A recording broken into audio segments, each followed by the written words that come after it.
Huli kamang pagbulusok ng isang dump truck sa Binangonan, Rizal. Dead on the spot ang driver. Ang mainit na balita hatid ni EJ Gomez. Bumulusok ang isang truck ng basura sa barangay Darangan, Binangonan, Rizal. Sumalpok ito sa isang bahay at tindahan. Dead on the spot ang 43 taong gulang na driver na si Cholan Binala. Sugatan naman ang may-ari ng bahay. Naupo lang ako rito para magpalamig dito sa tapat ng aircon. Hanggang bigla na lang may sumabog na bog. Tapos biglang humagis sa akin yung aircon. Ito nga, sugat.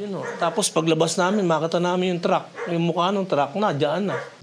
Namatay ang isa nilang alagang aso na nabagsakan daw ng semento. Maswerte namang sarado ang tinamaang tindahan nang mangyari ang insidente. Buti hindi ako nagbukas kasi kumakain muna ako. Pagtapos ko tapos ko kain, narinig ko lang biglang sabog. Kala ko nung nangyari. Yung pala, ito na, dumiretso dun. Buti nga wala yung mga anak ko dito eh. Sa lakas ng impact, matindi ang pagkakayupi ng unahang bahagi ng truck. Kwento raw ng pahinante, tapos na silang maghakot ng basura kaya pinatanggal ng driver ang kalso ng gulong. Hindi tiyak kung nakaandar ang makina ng truck noon pero bigla na lang daw itong dumausdos.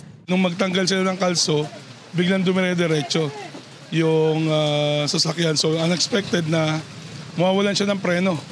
So kaya nagdire-diretso siya dito.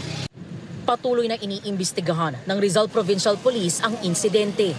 Pahirapan ang pagtanggal sa labi ng driver dahil sa tindi ng pagkakayupi sa cabin ng truck. Kakaawa po yung niya. Durog yung ganto niya. Maawa ko. Hindi ko kayang tingnan ng matagal na.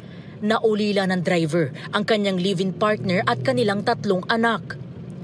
Sobrang hirap po kasi siya lang po yung naghahanap buhay sa amin eh. Pati yung mga anak ko, yung maliit. Iyak nang iyak nga yun. Iiyak siya, hinanap niya papa niya. Tiniyak ng barangay na tutulungan nila ang pamilya ng nasawing truck driver. Nakikipag-ugnayan na rin daw sila sa may-ari ng tinamaang bahay at tindahan para pag-usapan ang danyos.